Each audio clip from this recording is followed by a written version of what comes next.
কামাখ্যা মন্দিৰ কামাখ্যা মন্দিৰ অসমৰ গুৱাহাটীত অৱস্থিত হিন্দু ধৰ্মৰ এক প্ৰাচীন মন্দিৰ। গোটেই পৃথিৱীতে ব্যাপ্ত হৈ থকা মুঠ ৫১খন দেৱীপীঠৰ মাজৰ অন্যতম গুৰুত্বপূৰ্ণ পীঠ এই কামাখ্যা মন্দিৰ। নীলাচল পাহাৰত অৱস্থিত কামাখ্যা দেৱীৰ এই মন্দিৰকে অসমৰ সবাতোকৈ প্ৰসিদ্ধ আৰু প্ৰভাৱশালী মন্দিৰ বুলি জনা যায়। অতি প্ৰাচীন কালৰে পৰাই অসমৰ ইতিহাসৰ ৰাজনৈতিক আৰু ধাৰ্মিক দুয়োটা দিশতেই শক্তি উপাসনাৰ কেন্দ্ৰস্থল কামাখ্যাই অতি গুৰুত্বপূৰ্ণ প্ৰভাৱ বিস্তাৰ কৰি আহিছে।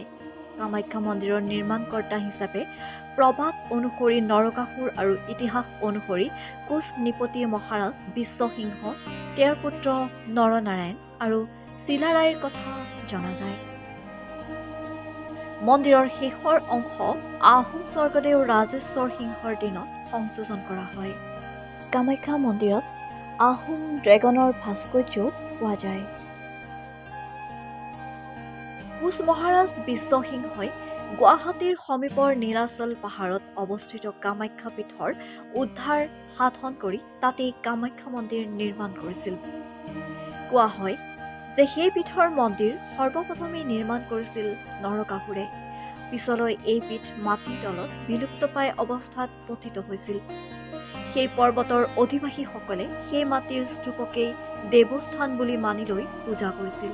এবাৰ বিশ্বসিংহ আৰু শিষ্যসিংহই নৈশ অভিযান কালত সৈন্যসকলৰ পৰা বিচ্ছিন্ন হৈ পৰে আৰু পথ হেৰুৱাই বিভিন্ন স্থানত ঘূৰি পকি অৱশেষত নীলাচল পাহাৰত উপস্থিত হয়গৈ। তেওঁলোকে তাতে মাটিৰ এক স্তূপৰ কাষত গছৰ শিপাত বহি থকা এগৰাকী বৃদ্ধাৰ পৰা জানিব পাৰিলে যে সেই স্তূপটো পুৰণি অধিবাসীসকলৰ দেৱস্থান। ৰজাই সেই পীঠস্থানতে তেওঁৰ সৈন্যবাহিনীৰ সৈতে মিলনৰ অৰ্থে পূজা অৰ্চনা আগবঢ়ায় আৰু তেওঁৰ মনোবাঞ্ছাও পূৰণ হয়। সেই কাৰ্যৰ পাছত ৰজাই সেই স্থানৰ মহত্ব দেখি বিস্মিত হয় আৰু তেওঁ তাতেই স্বৰ্ণ মন্দিৰ নিৰ্মাণ কৰি দিম বুলিও সংকল্পবদ্ধ হয়। পিছত সেই স্থানৰ খননত তাত এক প্ৰাচীন মন্দিৰৰ অৱশেষ আৱিষ্কৃত হয়। ৰজাই সেই ভগ্নাৱশেষৰ ওপৰতে ইটাৰে এক মন্দিৰ নিৰ্মাণ কৰি দিছিল আৰু প্ৰতিটো ইটাত এক ৰতি সোণ প্ৰদান কৰিছিল বুলি জনশ্ৰুতি আছে। পিছত আকৌ ১৫৫৩ চনত মুছলমান সেনাপতি কালাপাহাৰে কামৰূপ আক্ৰমণ কৰি কামাখ্যা মন্দিৰ ধ্বংস কৰে। তাৰ পিছত এই মন্দিৰ পুনৰ নিৰ্মাণ কৰে বিশ্বসিংহৰ পুত্ৰ কোচ নৃপতি মহাৰাজ নৰনাৰায়ণ আৰু তেওঁৰ ভাতৃ চিলাৰায়ে। কামাখ্যা মন্দিৰৰ উৎপত্তি সংক্ৰান্তত কালিকা পুৰাণত এটা আখ্যান আছে। দক্ষৰ জীয়ৰী সতীয়ে পিতৃৰ অমতত মহাদেৱৰ সৈতে বিবাহ হৈছিল। সা-সম্পত্তি নাইকিয়া টুকুনা বুলি মহাদেৱক দক্ষই চকু পাৰি দেখিব নোৱাৰিছিল। এবাৰ দক্ষই এটা যজ্ঞৰ আয়োজন কৰিছিল, কিন্তু তালৈ জোৱায়েকক নিমন্ত্ৰণ নকৰিলে। তথাপিও সতীয়ে বিনা নিমন্ত্ৰণে পিতৃৰ যজ্ঞস্থলীত উপস্থিত হলগৈ।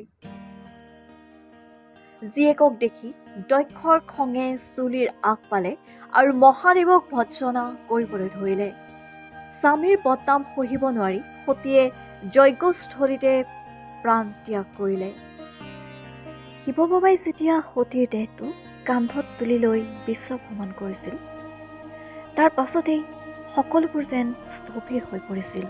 সকলো কাম কাজ যেন স্থবিৰ হৈ পৰিছিল আৰু তেতিয়াই ভগৱান বিষ্ণুৱে সুদৰ্শন চক্ৰৰে সতীৰ দেহটো কেইবা খণ্ড কৰি পেলাইছিল আৰু তাৰে এটা খণ্ড কামাখ্যা মন্দিৰত পৰা বুলি লোকপ্ৰবাদ আছে। সতীৰ দেহৰ বিভিন্ন অংশ বিভিন্ন ঠাইত পৰাত সেই ঠাইত একোখনকৈ দেৱীপীঠৰ সূচনা হৈছিল। য'তে এনে অংশ পৰিল তাতেই একোখনকৈ তীৰ্থস্থান গঢ়ি উঠিছিল। নীলাচল পাহাৰতো সতীৰ এটা অংশ পৰিছিল আৰু তাতেই কামাখ্যা দেৱীৰ প্ৰতিষ্ঠা হ'ল।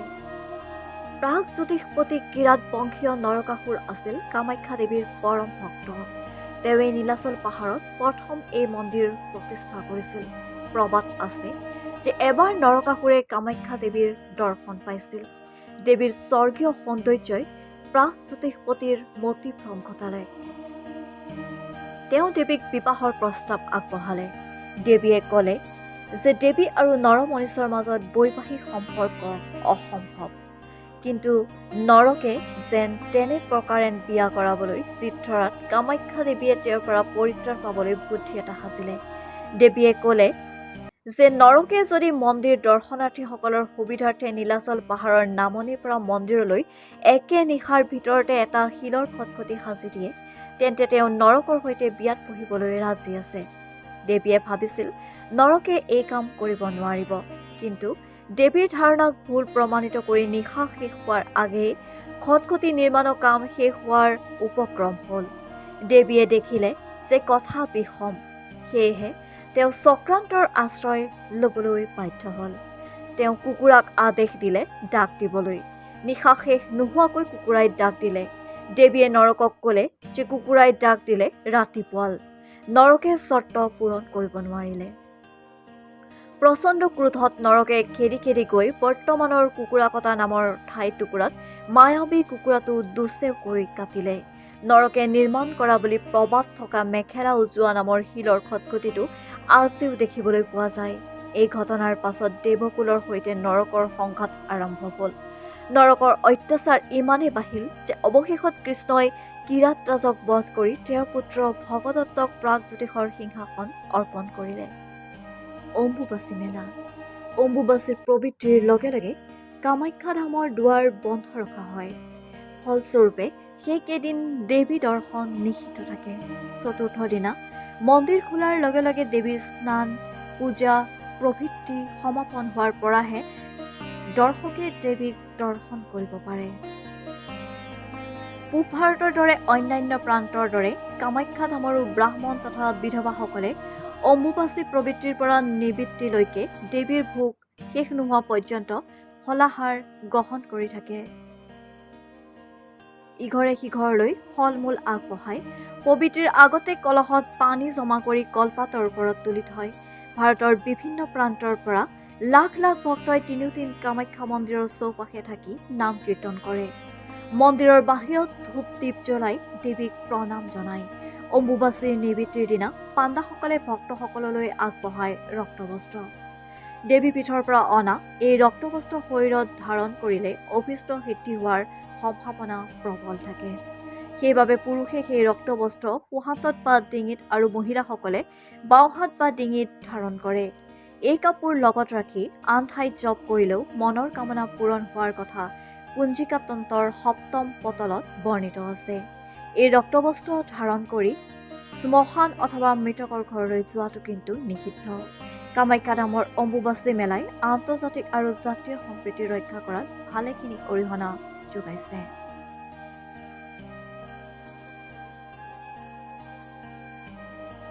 নিউজ ডেস্ক ৰিপৰ্ট, লেংটন বাতৰি।